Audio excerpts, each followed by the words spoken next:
Hi havia una vegada un osset que tenia por. Bueno, com molts de nosaltres. Tenia por, jo també tinc por. Tenia por que no l'estimessin. I qui m'estima a mi? Deia sempre. Qui m'estima a mi? Aquell osset.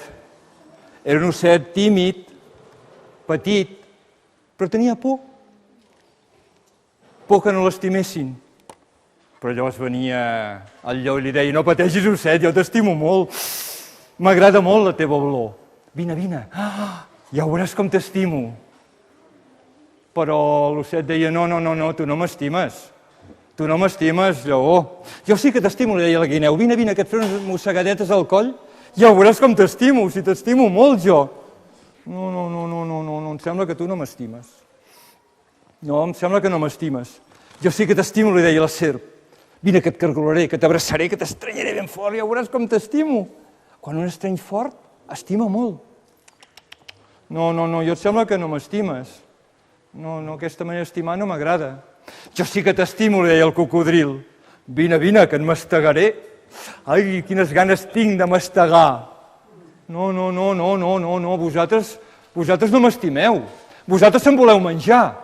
Clar que sí, deia el lleó, i per què no, deia la guineu. Saps el que sé fer jo, deia la serp.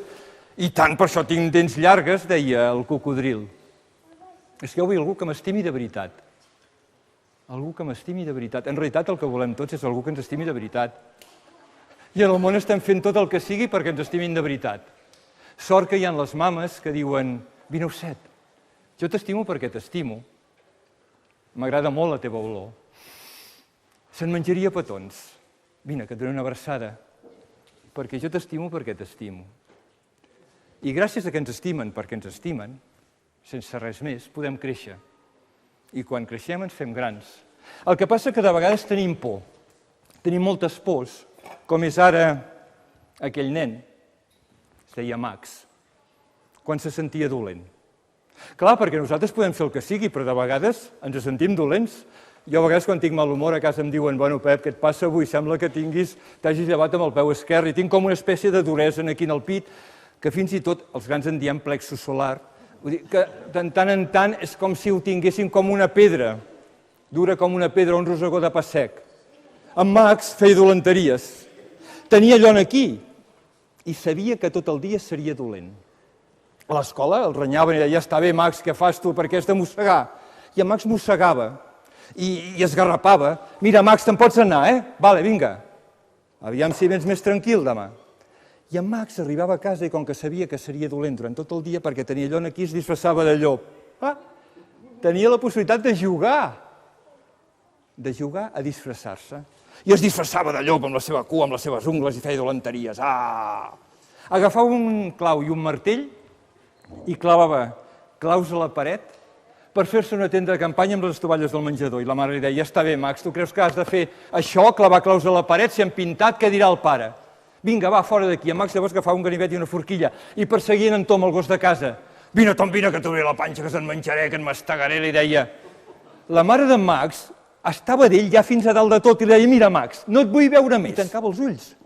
I s'imaginava que la seva habitació es transformava en una selva i apareixien arbres i plantes i desapareixia la paret, la tauleta de nit, el llit, la porta i més, fins que tota l'habitació es transformava en una selva.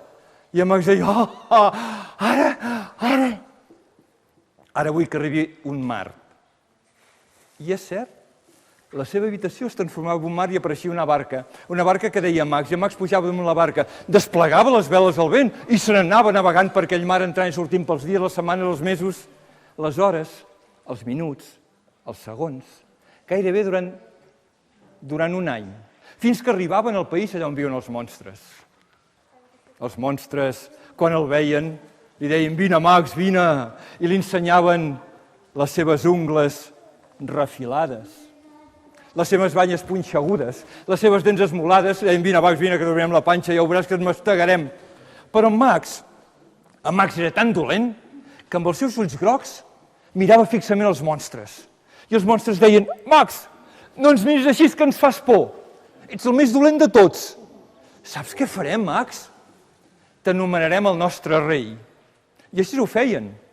Agafaven una corona i anomenaven en Max el rei dels monstres. Li deien, Max, digue'ns què vols que fem, que ho farem. I en Max deia, doncs anem a fer barbaritats, anem a fer dolenteries, anem a fer monstruositats. I els monstres i en Max cantaven i saltaven sota la lluna, i xisclaven. I els monstres i en Max es penjaven dels arbres. I els monstres i en Max pujaven l'un damunt d'un altre i estaven tota la nit fet monstruositats. Fins que al final, fins i tot els monstres es cansaven. I en Max els enviava a dormir sense sopar. I llavors en Max sentia una cosa dintre, que s'adonava que tenia ganes d'estar en un lloc que l'estimessin de veritat. I se'n recordava de la seva mare. I deia, me'n vaig a casa jo. No te'n vagis, Max, deien els monstres. Què farem sense tu? I li ensenyaven les seves ungles refilades. Vine, que et mastegarem. Les seves dents esmolades, les seves mans punxegudes. Però en Max no en feia cas. I anava navegant per aquell mar. Un mar que, si tanqueu els ulls, podria ser algo així, com si naveguéssim durant tot un any. Entrant i sortint per les setmanes, els mesos, els dies, gairebé tot un any enrere, fins que arribava a casa seva en el mateix moment en què la seva mare li havia deixat el plat del sopar damunt la taula. I encara estava calent. I en Max s'asseia en aquella cadira i començava a menjar el sopar. I aquella cosa dura que era com si fos un rosegó de pa sec. S'havia estovat. I anava estovant. I ell menjava el sopar, que li entrava. I li venia son. I se'n anava a dormir. Content i convençut que encara que de vegades siguem dolents, no per això ens deixen d'estimar. Això d'estimar.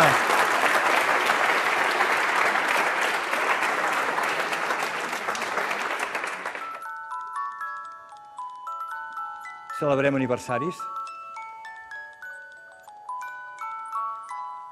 I en Joan feia 5 anys. 5! Ale, 5 anys! I li van regalar un pastís.